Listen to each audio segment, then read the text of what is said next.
Yeah, and you're absolutely right. Cedric, your thoughts with regard, now, P. Moses, she mentioned the door-to-door campaign with regard to educating the public as far as that is concerned on Springdale, Harold there. So we do plan to engage in a door-to-door campaign. And the reason is this, is that we recognize, this is something we've talked about a lot, Talut, that a warrior, he must know his terrain. And this is a social issue right now. And that we must know and be honest and truthful about the condition of those who look like us. And so now, if we are saying we are on the street, you're not getting the message, and we're determined to educate, then we will take it door to door. She mentioned the door-to-door campaign. I have some thoughts and strategies about that. So, Cedric, she mentioned that, which I thought was a great point. Go ahead, Cedric. Yeah, I think that's, matter of fact, it's the only way right now. In order to accomplish the mission that we're talking about, which is revitalizing our communities, repositioning business, a lot of these things, we need the word from the community. We can't be out there being 5 people saying this is what the community wants because nobody's going to help us out. But when we come back with the petitions or the signatures from the people and proving what the people want, then we have to go and see people like Judge Joe Brown and ask them to pass do the right signatures and make some things start to happen. And then we'll have to also, hopefully this week, we'll be meeting with our legislators in that area and letting them know of our activities and see about some support from those representatives. And we're also going to be going out there and visiting the rest of the businesses in those areas because those businesses should also help. When you take on an endeavor like we're talking about, it's also a lot of funds that are involved. I mean, people have to eat. People have to have transportation. It's grueling out there in that sun without water and food and things such as that. So we're going to make sure that this particular location is not like that. We'll be very comfortable, and we'll make sure that everybody's prepared there to stay there. What was that last strike the boycott that Brother Richmond was talking about? Just staying for 381 days. Yeah, that was it. 381 days. So we're going to be prepared for it, but but we're looking forward to move much quicker. But we're going to be ready for the long haul. So we have a lot of things set up, and I say we, as in some of the things that I've been going over that a lot of folks have been putting together. A lot of the people from the community, the paperwork, the budgets, and the schedules, and the whole 9 yards. So yes, it's a beautiful it's a beautiful thing for an ugly reason. But it's a beautiful thing just seeing our people come together to work together to accomplish a mission again. Thank you, Cedric. Talut, amin. Yes, sir. You ready to go too? Oh, yeah. You wanted to respond? Yes, I would like to express something that we all should take the time and just listen to for a moment. Okay. And that is, we as a people are the only ones that attack our institutions. And every time we attack one of our institutions, our enemies end up with that institution. We attack the church. We should stop attacking the church. The church is a reflection of the community where it resides. It's a reflection of the people and how they think. Just because someone donates money to a church doesn't mean they don't have enough money to do something else with. Leave them alone. The church is an institution that if we don't be careful and we continue to attack it and continue to attack it, one day the church will be in the hands of our enemy. And we'll have something to say about that. So, leave the church out of our problem. Our problem is far greater than what people are doing in the church. If you want to attack somebody, attack the pastor if you got witnesses that the pastor is doing wrong, but just don't attack the pastor just because the pastor is a member of the church. Get your witnesses and all lined up and then charge him with malfeasance or charge him with what he's doing is wrong. But just blandly and openly just claiming that the church this and the church that, or the mosque this, the masjid that, the temple this and this is wrong.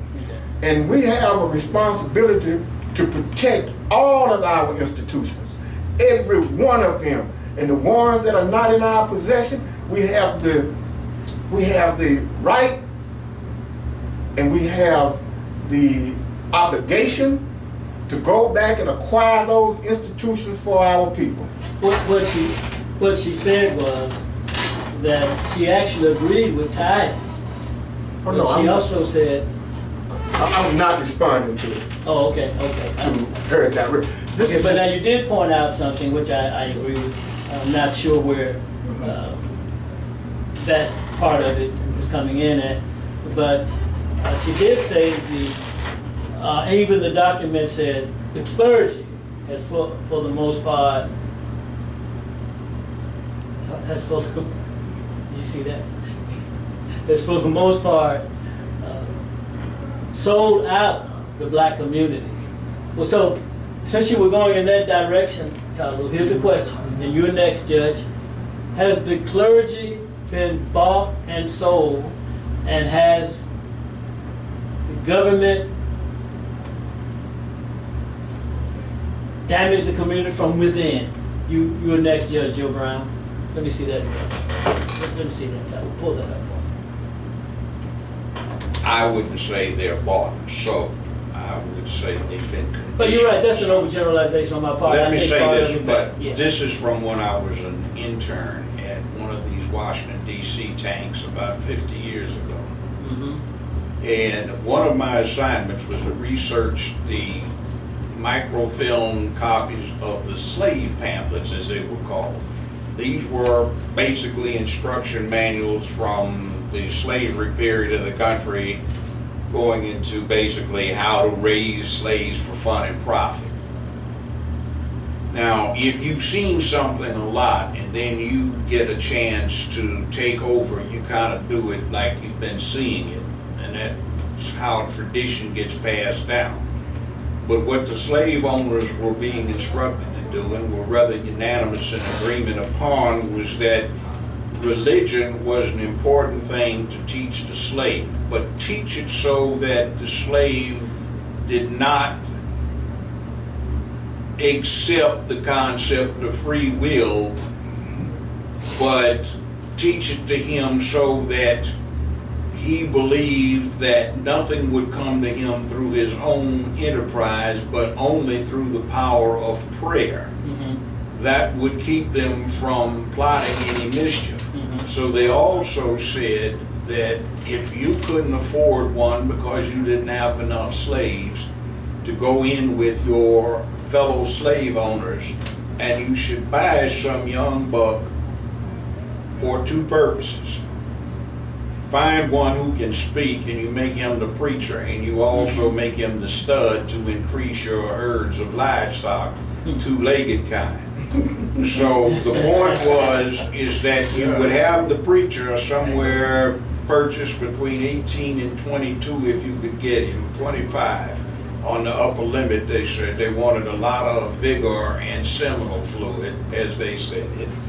And you would have him preach and go watch the services, not to spy on the slaves, but to watch which female slaves got the spirit.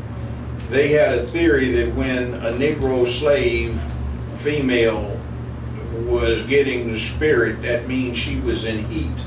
So she should be covered by the slave preacher within the next 3 days so he could breed her and you could get more slaves for your plantation to either work or sell. Now, you can see that these days when they get to hollering and screaming and rolling all on the floor getting the spirit. I didn't understand that because I grew up in California, but when a couple of years later I wound up in Tennessee and started witnessing that, I said, oh, that's what they were talking about. But you see, the slave preachers passed this on after some of them were emancipated, and they passed that on. So there is a style, and one of the things that was taught to the slave masters was that the preacher in the black church is supposed to pacify the slave to get rid of the built up anger that he had so he would be peaceful for the rest of the week. So that has become a tradition. So what we wind up with is the black church takes the anger out of the black community, which is just about to build up to the point, say, where they can't stand it anymore and do something, and then you diffuse it by taking the anger. And then you have the civil rights thing coming through the churches, maybe because churches were the only large place where the colored, then Negro, then blacks could meet. But then there are also lodge halls and other places too where they could have.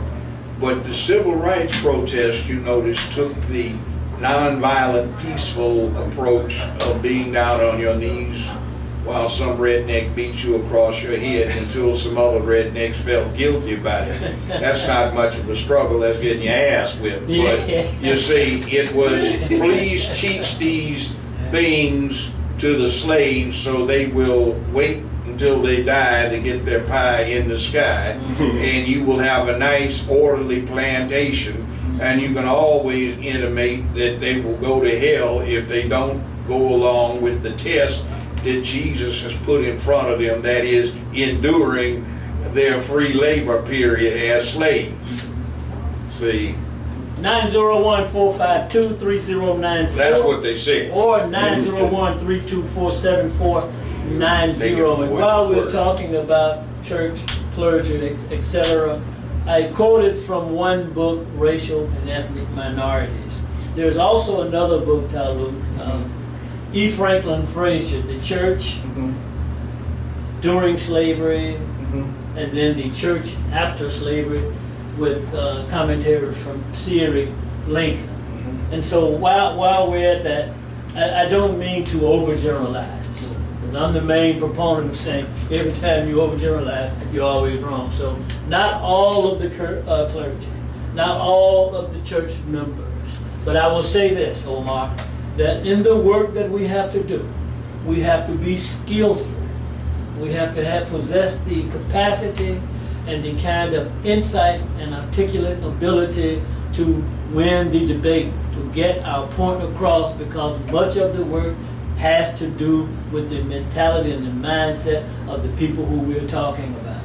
Omar, while we're talking about the church, clergy, etc., we need the church, we need the clergy, we need church members, because strength there is in numbers. And that is logical in my assessment of that particular statement. The church, the clergy, the members, and the money that the church holds, Omar, and how can we extract some of that capital to do the things and build the kinds of institutions that we need to build going forward right here in Memphis, Tennessee. Omar. You know, the church is doing in America what it was set out to do since slavery, and that's to keep the people in a particular state of mind. Shame to say. When I was at Allstate, I had one of my customers taught in the seminary school, and he said, we teach the ministers the truth in seminary school, but we teach them also that if you teach the truth in church, you'll lose your congregation. He said, we teach them that Jesus was not born in December, and we teach that Jesus was a black man. We teach them that there's no such thing as Easter, it's a made-up holiday. We teach them the truth, but black folk don't want the truth, they want tradition. What they were brought up with from the plantation up until the modern day. He said, so when ministers have gone out with the truth and tried to raise up a congregation, they have serious difficulty because black folk don't want to hear that. Even in some of the churches I see today that are integrated, because church at one time was not integrated. I tried to integrate one, and they put me back on the sidewalk after I climbed up the steps to get in the door. But I see them today, they don't even have a picture of Jesus, because they don't want to make black children feel like there's some kin to Jesus. They don't want to make white children feel like there's some some disenfranchised minority trying to get into the kingdom. So they don't have no picture of Jesus. But the church could be a pivotal institution. Right now, it has neutered its own self. It's cut its own balls off. by teaching the madness that it teaches when they could teach the truth, because it learns the truth, it just doesn't teach the truth. So it needs to do something with that. The biggest economic machine in the black community is the church. Billions of dollars going to the white man's banks every Monday from the church's coffers on Sunday. They could empower the community if they put it in a black bank. And if they had some programs that would empower our people, especially job programming. And you know, Judge Brown talks about manhood training. That should be part of the church. You should have some things, not Boy Scouts and Girl Scouts, but some manhood training in the church. So you can have some rites of passage in the church, so you know what you do as a child, what you do as an adolescent, what you do as an adult, what you do prior to getting married. All those things should be taught in the church. The church should be the village in every little microcosm of the community. The church is just doing a lot of hooping and hollering, a lot of rolling on the floor, a lot of getting happy, and then giving your money away like a fool on Monday when you put your money in somebody's bank that don't look like you and really don't have your best interest at heart. We got to change that picture, but we're not willing to change it because we're still operating on a slave mentality. The church is a powerful institution, but it's power in the wrong hands. When you go back into, and this is just a footnote, because I studied a lot. Okay. Okay. Back in the days of slavery, there were slave rebellions all over the place. Right. But they were not like Nat Turner. When Nat Turner's rebellion took place, there were so many white folks that got killed, they shut down black folk meeting anywhere unless a white man was present. That Nat Turner rebellion was historic. That's why they write so much about it. Even runaway slaves. They had plenty of runaway slaves. But here's what they did, and it worked. They would take a slave that ran away if they caught him, and they would punish him in front of everybody else. And sometimes they would punish him to the point of death, and they would kill him and hang parts of his body on a tree so everybody can see what would happen if he tried to run away. They would take the slave that would try to run away, and they would do things to his wife and children as a punishment. So every other slave can say, I don't want that to happen to me. So it put fear in the slave. And because of that fear, then it wasn't a matter of, do I have a manhood? Do I have a plan that will work so I don't get punished in case it don't work? That's why they had the slave patroller, the first sign of what the panty roller they called them. They were looking for slaves that ran away, so they could punish those slaves. Look, the white man he's the biggest terrorist on earth. Even if you look at the Jews during Auschwitz, there was something called, they had something called the Stockholm Syndrome. They were seeing how you were punishing other Jews that tried to rebel. And so because they could see the punishment, and our punishment was obvious, then they decided, let me make the master love me so I don't get that kind of punishment. That's called the Stockholm Syndrome. You don't love the enemy because you love him because he's a good person. You love him because you're the one who punished you like he punished the one you just saw get punished. That kind of thing is what the white man has mastered. And because of his mastery of that, he kept a lot of black men that would rebel in check. Because they didn't want, if I escape, but my family don't escape, then they're going to get punished for me being a man. And you need to be a man, but you got to have a better plan so you can get your whole family out of that situation, not just yourself. Got one more thing. Judge Joe Brown pointed to a scenario. And you made me think about something when you said rolling on the floor. Did you see one of those silly movies where the women were getting happy and shouting, and they started rolling, and then it turned into a dance? Then another woman got happy and she started rolling, and it turned into more and more competition. But how much of that I was thinking as he was talking, how much of that do we see today in 2018 when we look at some of these silly church preaching movies, and then we see comedians laughing about it, in other words, making fun of our own insanity? Do we see that today? What they should do is before you join the church, you should know the history of Christianity and any religion you join. Know the whole history and then make a decision about what part of it you want to participate in. Because right now we're doing a lot of stupid things in church. We could be powerful in church, but we don't. And the people that control the power, look, if we try to operate like that, then they're going to come against us. Then you'll see who the enemy is. Right now you can't see it. And we're hearing in the Memphis community about fights between women, real life, this is not TV, about some woman and the preacher's wife. And slanderous. Et Slanderous, cetera. yes. Inside the church. Come on, Judge Brown. I just happened to be somewhere some days, a couple of weeks ago, and some brothers were playing some music I like. I like reggae. It's got an interesting background and it usually has something to say. And two young women, they couldn't have been 25. I guess they thought they were being sanctimonious. What are you paying all that Bushman Jungle Bunny music for? Why don't you play some gospel? It's Sunday. See, so we still think like that. But now let me get back to one of our fundamental problems. The slave wanted to think about those who were of meaning to him. Now, the commentary I got on that came from the horse's mouth. These two young men that I was talking to are a special type of men. Both of them are lineal descendants of Shaka Zulu, Shaka the Great. One of them is going to become the new High King of Swaziland and of the Zulu. And the other one, his half-brother, will become his prime minister. They've already killed their lions at 13 years old with wooden spears. They will have to take a choice between a sword or a spear and kill a Cape buffalo as the final test before they can ascend to their office. And we were discussing this very thing about the influence of loved ones on the slaves in America and how that might have kept them from doing what they needed to do. They said, well, our ancestor Shaka had the solution to that. You were not entitled to have love, a woman, sex, or to procreate until you had proven your worth as a warrior.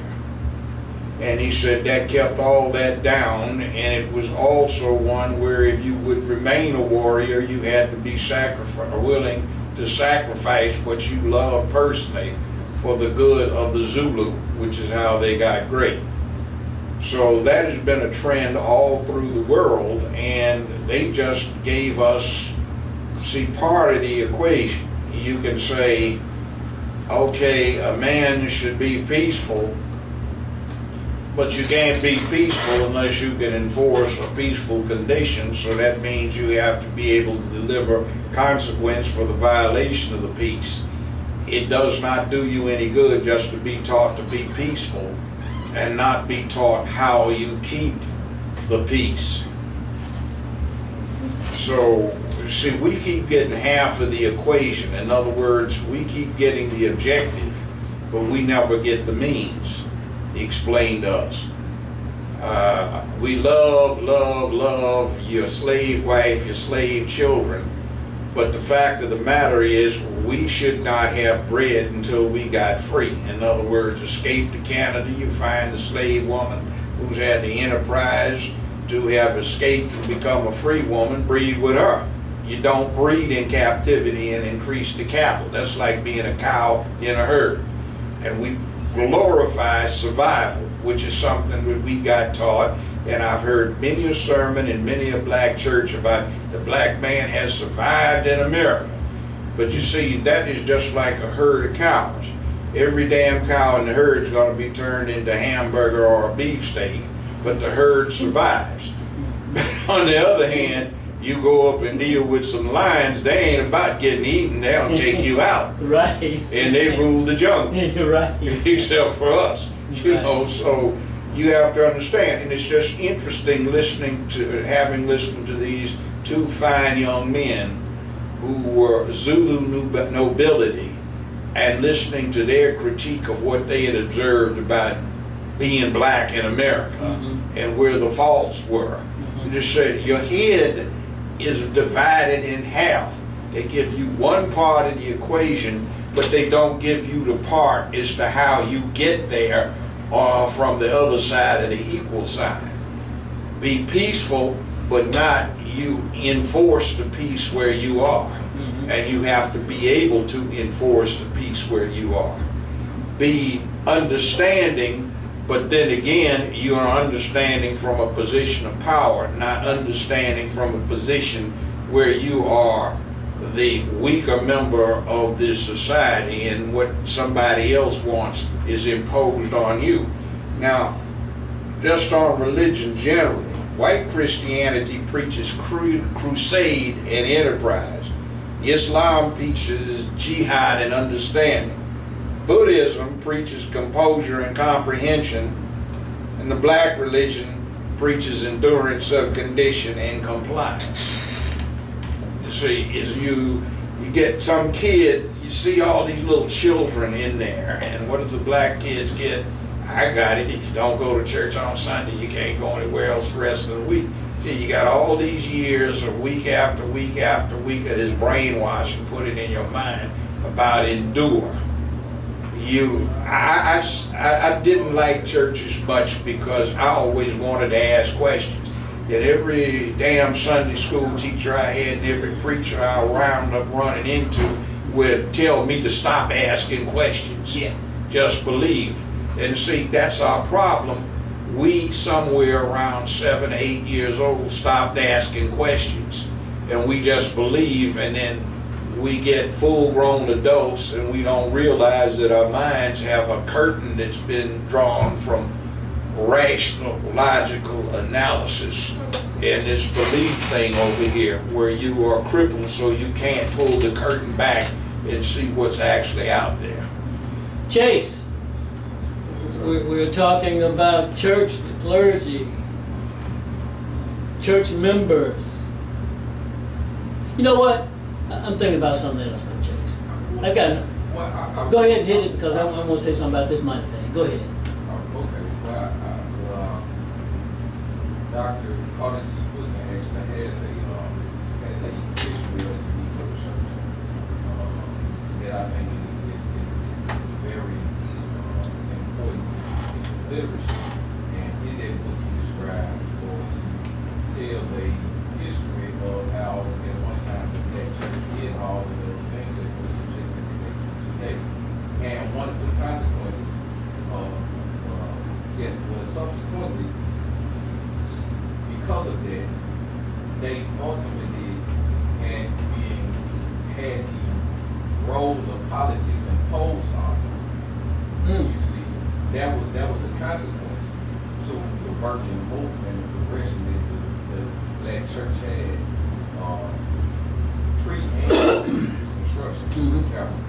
And so it was of consequence that preachers and pastors, according to Carter G. Woodson, that they began to take these political positions and ultimately integrating the black church into, I guess, the mainstream fabric of America in terms of social politics and economic viability.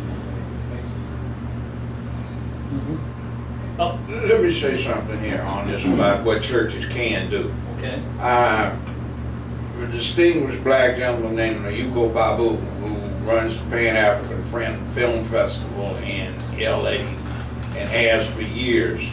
He, myself, and some others, and this is back in the early 70s, we were raising money to get combat boots and uniforms for Frelimo. Those are some African revolutionaries. And we got a lecture from them. And they wanted to, one interesting gentleman who was a commander wanted to tell me about his experiences and talks with Jomo Kenyatta, who I guess was chief of the Mau Mau that got Kenya free from English rule. He said, we had a problem recruiting for the Mau Mau. And what we did was we went in and put knives to the throats of the preachers and caused them to preach to the many women in their congregation that they should give their husbands or men any more nookie until they joined the Mau Mau. So we got an upsurge in membership in the Mau Mau. And then we needed the Mau Mau actually to start taking action. So we put knives to the throats of the preachers again until they started preaching to the women in the congregation of don't give your man any more until he starts acting like a real warrior and put it out on the line.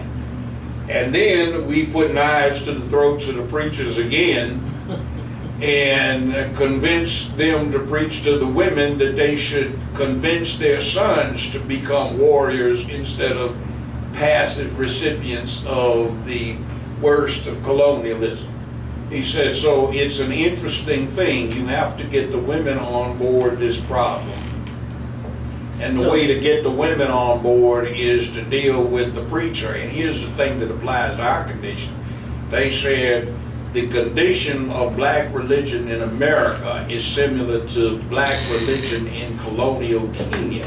The white man has put it in place, and it's to pacify everything. So the first thing you have to do is you get to the congregation, which is the women, through the preacher, but you got to get to the preacher to get him to preach the real message. And the message is, do not suffer peacefully what is going on. The message is, go forth and in the cause of righteousness, do what you have to do. So, you see, that's a mindset that we don't have, because nobody in the black community deals with the preacher, and this matriarchy out there only listens to one person. You saw it in this Black Panther movie. If you watch closely, they had all these bald-head warriors, and the mothers and the aunts were all advisors to the king, and it was a matriarchy. But they had a king as a figure. That's the black church. It's a woman thing with a black preacher and a few deacons, or the males in there that are propped up as the rooster and his substitutes, and all the rest of the men that are impacted won't go to church unless they're worried about going to hell because they're sick or something.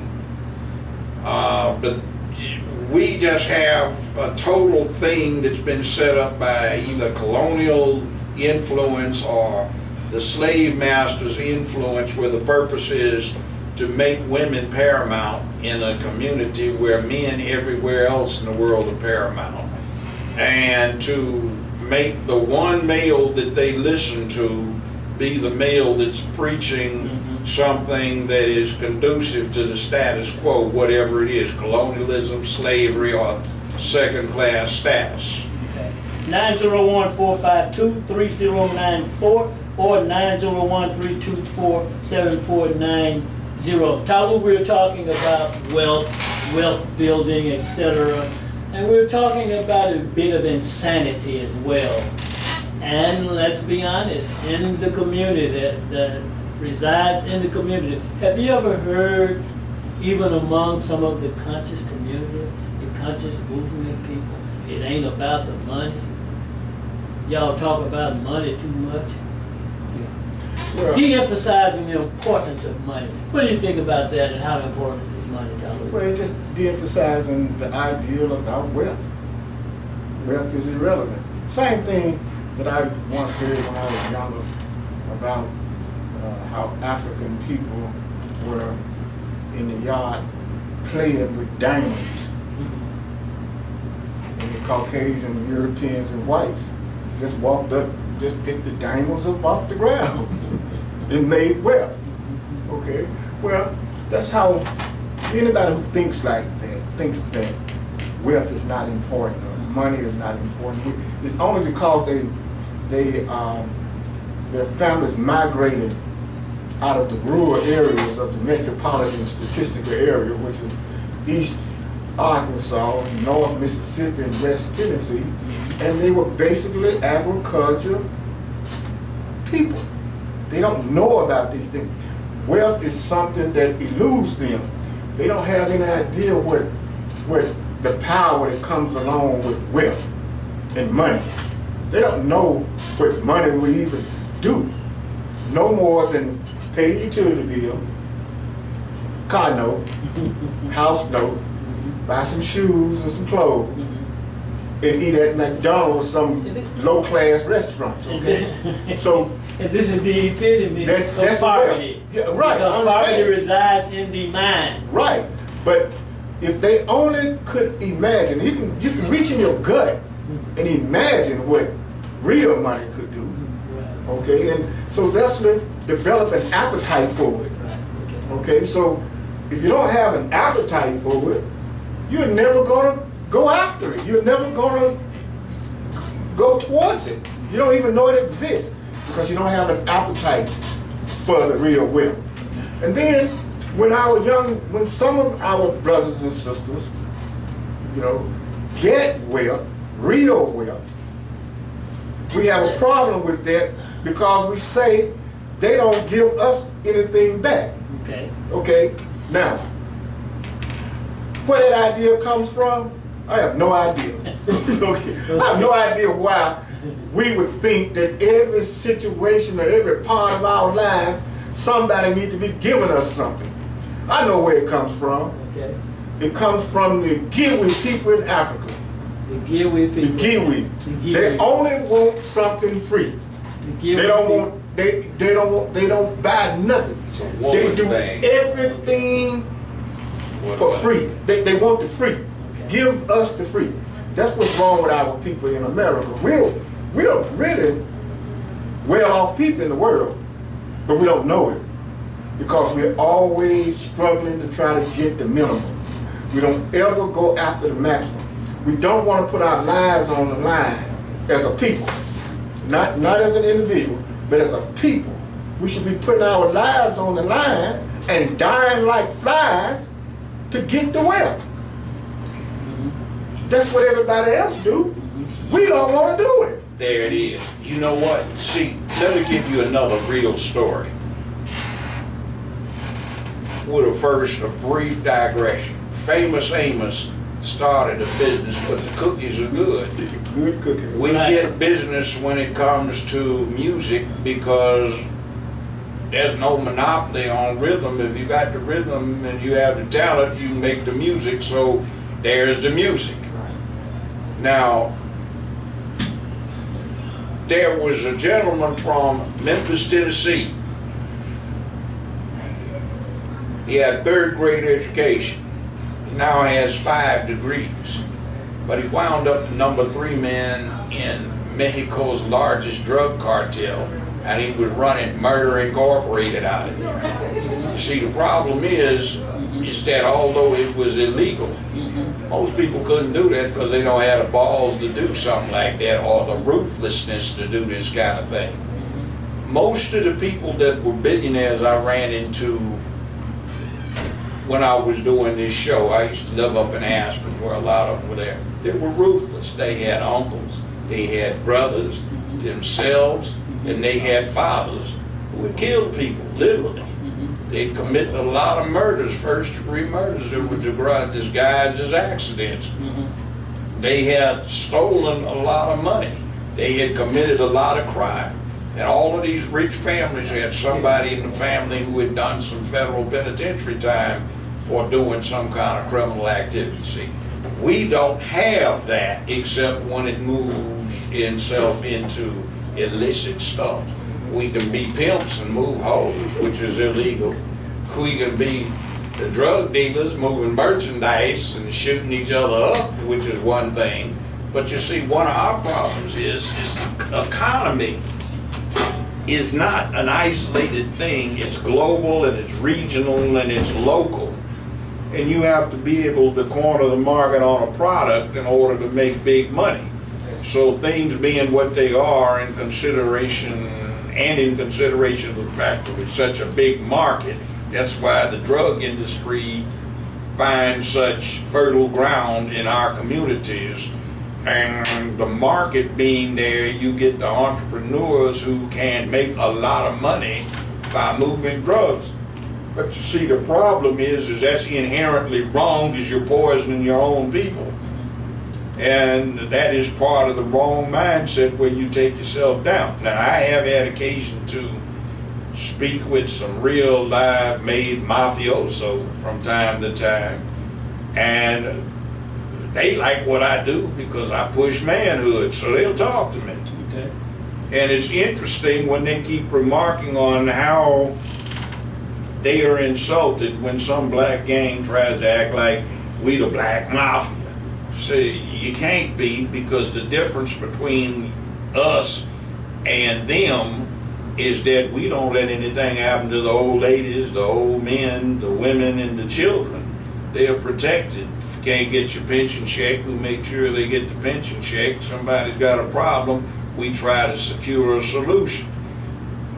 These people that want to claim status with us, they do their deprivations on their own neighborhoods, their own neighbors, and they destroy a community in the process of what they're doing, whereas we act like an alternative government, and we do provide some kind of something for our neighborhoods, which was when we were just off the boat and were second class, not third class like black folk, but second class. And we had the opportunity to use these monopolies in our communities. We did things from what we could get a hold of there and moved it outside and developed power, money, and political clout. So that's the only way your people are gonna get free, but they can't see that. Okay. Omar, there are lots of tricks out here, and we've discussed many of those tricks on the Love Power Show, that black people / African American buy into. And we see in terms of education, what we see a lot of today, Omar, is that teachers teaching in the schools from first, second, third grade up, go way out, come back, teach and leave, and discuss things like, child, honey, girl, I gotta get out of here. But you come into the community to teach, so that tells me you simply don't care. So that's where the love and trust thing comes in. You're just only here for a check. Another trick. And how did this trick come in, Omar? A people were told or suggested to focus on civil rights as opposed to wealth building. How did that ease in on a people, Omar? And what are the dynamics of such dynamity, if you will? You know, when you look at the education system, right now it's in shambles. When you compare it to other education systems throughout the world, America consistently ranks towards the middle and almost to the bottom in some surveys. It could fix the system if it would fix it, but it doesn't want to fix it. Finland ranks in the top 3 education systems in the world, but Finland does it, and very different from America. All teachers that teach in the school system have to have a master's degree, and all the education that they get is paid for by the government. There's no such thing as private schools and charter schools. If there are any private schools, any child who wants to go to school can go to those schools. They can't charge any tuition for going there. Healthcare is free. Children don't even go to school until they're 7 years old. The school day is not a long day like in America.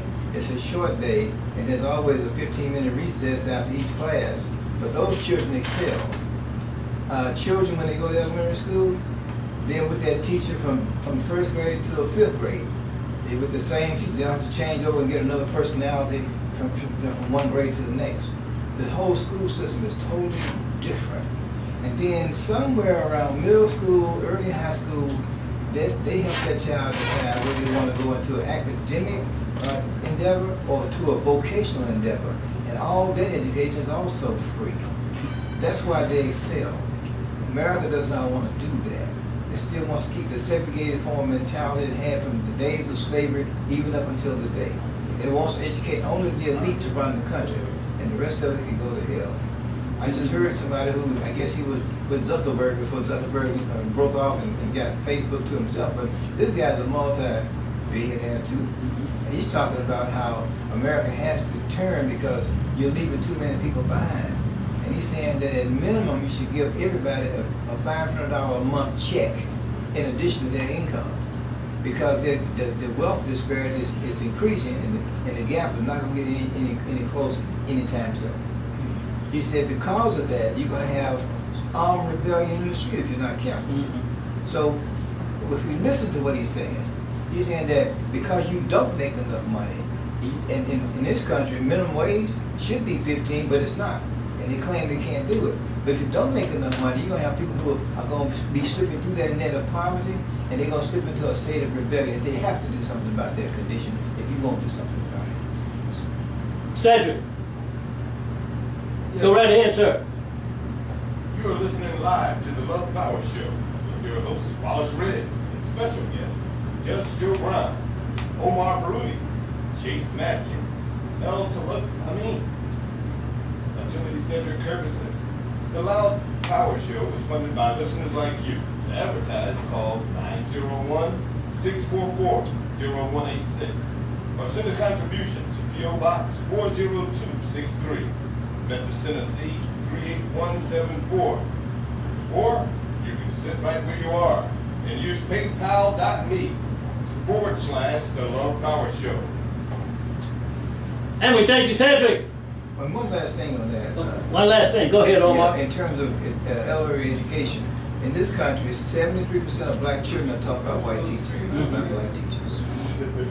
And that's something in terms of taking control of our communities that must be addressed. Just Joe Brown. Well, Yeah, I forgot the point I was gonna bring up, but guess I'm getting old. However, You can come back with it. yeah, I'll pay. What you were saying, Omar, about the income, the money that's made. Now, the chairman of Walmart, just give you an example of just how wealth is, the disparity. The chairman of Walmart Corporation makes $16,826.92 an hour. Okay, that equates to $35 million a year, and it's documented. Okay, now, he's not the only one. Most of those people on that level makes that kind of money. So, the point of the matter is, I just want to show you the difference in thinking, right? There's a tremendous difference in thinking of someone who makes $12 an hour and someone that makes $16,000 an hour. Jesus. Yes. Okay? So, how do we get the appetite to want the $16,000 an hour? How do we get the appetite to want the $2,500 an hour? How about $1,000? Where do we get the appetite to want $500? Okay, or $125? Where do we get this appetite from? Where do we get this desire from that push us, force us to get into the real commerce of America, get into the real economics of this country? Where do we get that from? It's needed, and we get it from within. And Judge Joe Brown pointed to it earlier, and it goes back to a topic that we discussed on the show regularly, and that is leadership. Yes. Therefore, the leaders who know, who have the capacity, the ability, the bravery, and the courage have to stand up and provide the people with the motivation, inspiration that they need to get that desire, that thirst, that hunger. Is where it comes from. Come on, Omar. Some of this is what I call price gouging. Let's look at how they do it. I use a skin cream called retin-A gel, and I've used it for the past 20, 30 years. Now, I can buy it at Walgreens. It's $315 for a 2-ounce tube. When my friend was living, Dr. Guy in Nantangu, I could get it from Walmart with a discount. It was $95. But I get it from Drug Canada, and they get it from the same company in Colorado that Walgreens get it from. And it's $35 a tube. So why would I pay $315 at Walgreens, $95 at Walmart, when I can pay $35 at Drug Canada and get it from the same source? Except somebody is price gouging to the extent that I'm going to be the victim of their price gouging. So I don't want to do that. I want to shop in a competitive marketplace so I can take care of me. But they can sell it much cheaper and still make a huge profit, but they desire to make an astronomical profit out of it because the laws allow that in this capitalistic system. But again, that needs to change. And if you don't do something about the problem, I can understand why the oppressed will rise up. They need to rise up. There's a medication right now for hepatitis. In this country, it's $4,000 a pill. In India, it's $4 a pill. Why do you have such a price disparity like that? Because the market bears it. It's based on supply. But why should I give you $5 million a minute? Right. Because you want to rob me. Right. Why don't I get rid of you? And then I can get something that's more reasonable. Right. I'm not going to reach your position anyway, $5 million an hour. I'm not getting there. Yeah, get rid of the scoundrel because it's like Talut said. In capitalism, it's supply and demand, but it's as much as the market will bear, which translates into greed. But Chase had a chart earlier, and then Talut just showed me something. There's something we can do. We can present to the people charts and graphs to help instill that hunger, that desire for wealth. Go ahead, Omar. One more thing. One more thing. My son doing research in cancer. Much of the program he's in is financed by the government grants. But then when they find the cure for it, then they're going to sell it for an astronomical price, but the taxpayers pay for the research. Just like with that hepatitis pill. Just like with the red HL. You pay for the research with tax dollars, but then you want to gouge me on the price after you get it in your name. I think that's insanity. They should control that kind of madness. Just like the farmers right now, they get price supports when the prices are down to keep them in business. Okay, well that's fine, but don't gouge me on the price. Let's make it so that everybody wins. You win, we win. Okay, on that one, Yes, sir. we have to learn to look behind the curtain.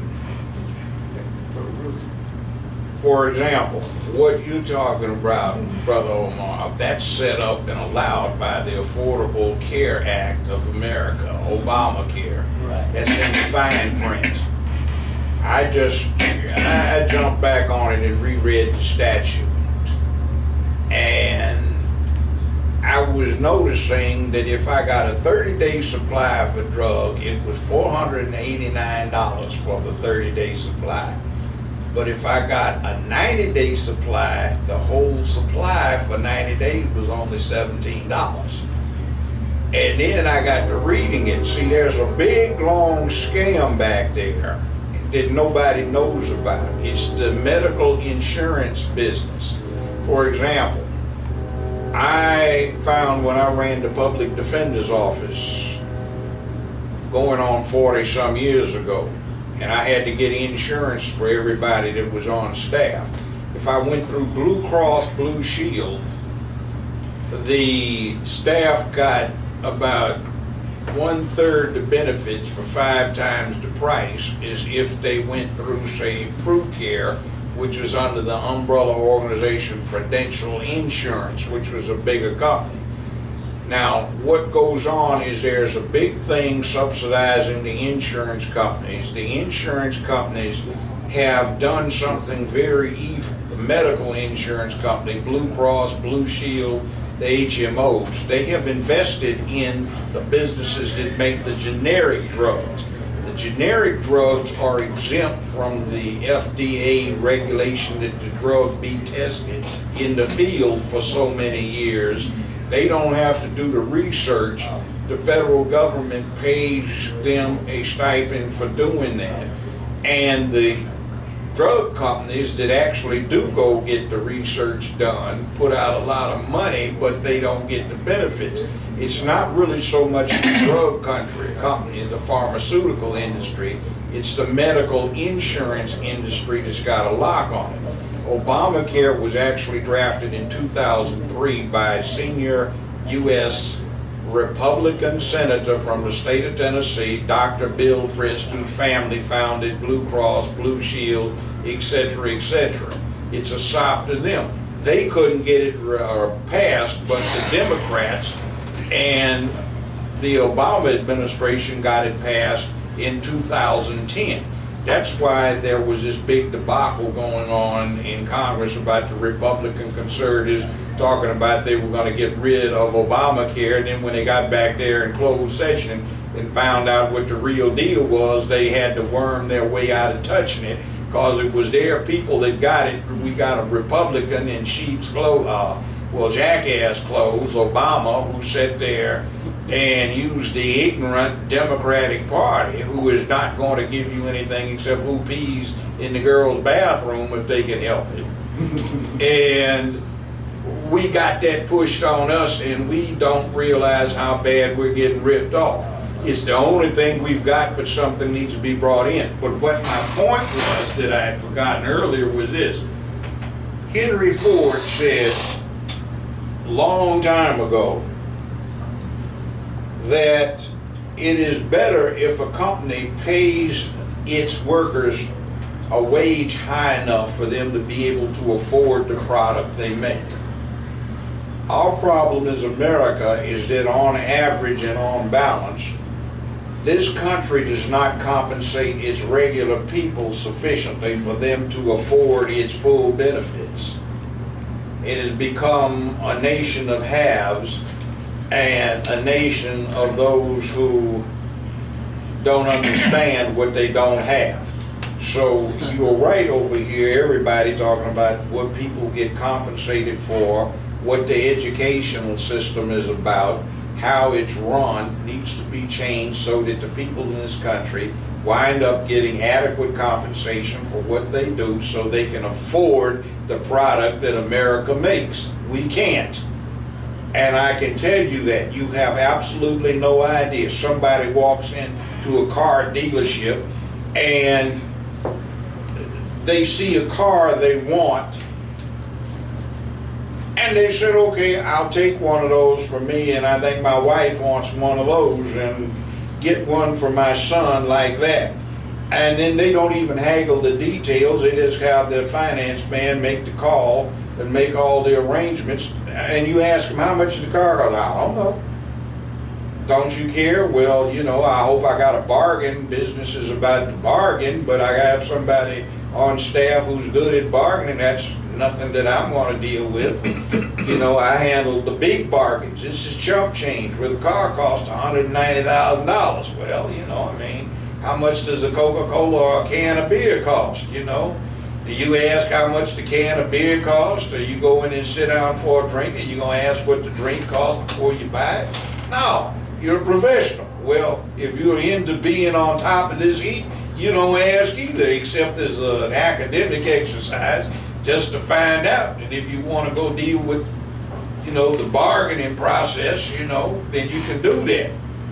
But you see, the rest of us are sitting there scrimping, and we are working budgets, and we're trying to put together something so when we get retired, we can live and afford the medication, pay for the food, pay for where you're going to be, whether if you own your own home or the utilities. And see, you got a situation where 3% of the people in this country, or 320-some million folk, control 95% of the wealth, and 95% of the wealth goes to the top 5% of the country, and the rest of the 95% of the American population splits just 5% of what's out there. See, we don't get that, and we don't ask questions. We don't ask why we were supporting Hillary Clinton when she had all these connections to Goldman Sachs. We didn't ask Obama why he had all these connections with Goldman Sachs. The Republicans didn't ask Cruz about his wife's connection with Goldman Sachs. We didn't ask why the last two appointments before the latest Supreme Court justice had long ties to Goldman Sachs. We didn't ask why Geithner, who defrauded the U.S. government out of $48 million worth of taxes, he gets a $42,000 fine and 6 months probation, and Wesley Snipes, who overpaid his taxes by $250,000, gets 3 years in the penitentiary. See, in Goldman Sachs, oh, that's our boy.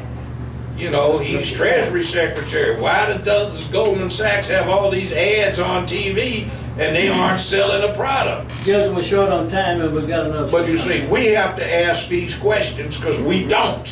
Right. We're too damn busy watching the NBA, NFL, college basketball, hockey, you know, wrestling, Days of Our Lives, I guess that's the women, Atlanta Housewife nonsense, the Kardashians, and all kinds of other stupid foolishness, and we're going around debating on who to vote for, and the only platform they got is anybody who wants to piss in the girls' bathroom can piss in it, and the other one saying just the girls can piss in it.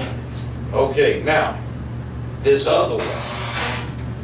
I know what you want. We gotta get some money coming in. They're all just whiteboards. The whiteboard projecting themselves as something other than just whiteboards. And we think that they are executives and they wear suits, they up at the top of the buildings and all this, but they just whiteboard, manipulating everything so they can get everything. And we black boys are just sitting around playing with ourselves. Well, Big contrast. have you ever noticed a formal ball? The most important person in there, the speaker for the evening, is dressed just like the waiters who are going to be waiting in there, just like everybody else. See, they have on the uniform. We don't tend to wear the uniform, but it's the clothes don't make the man. The clothes just say you belong to this class, and that's all it says. And you got to make yourself. But you see, there is a presumption that if you're white and you're a man and you're straight, you know, you're about some kind of business. You're about something, man. But you see, the presumption is with us, you got to prove you are with something. But anyway, there is this thing over here we got to do right. I tell you what, 4 minutes. this is the Love Power Show. We love you. We're trying to get you squared away. That's what you call the agape love, not the amor stuff, since nobody in here goes that way, but you understand. We need your money to help out so we can continue to bring these topics of discussion for you so that you can put your minds to work, expand your horizons of thought, and perhaps contemplate what your situation really is instead of running around in fantasy land. So send your contributions, which will be appreciated, to P.O. Box 40263, Memphis, Tennessee 38174, in care of Wallace Red, for the Love Power Show. That is Post Office Box 40263, Memphis, Tennessee. That rhymes there. 38174. Thank you, Judge. Yeah. Well, All right, I think we've got the Shay Renee show coming up right after this. I am every woman, I think she said. Is that what she said? Is it on? yeah, she wants me to appear as a guest on Is it on? Okay. Fine by me. Okay, we can't hear it. It's on. By the way, you want to see something crazy? You saw what I just showed you? I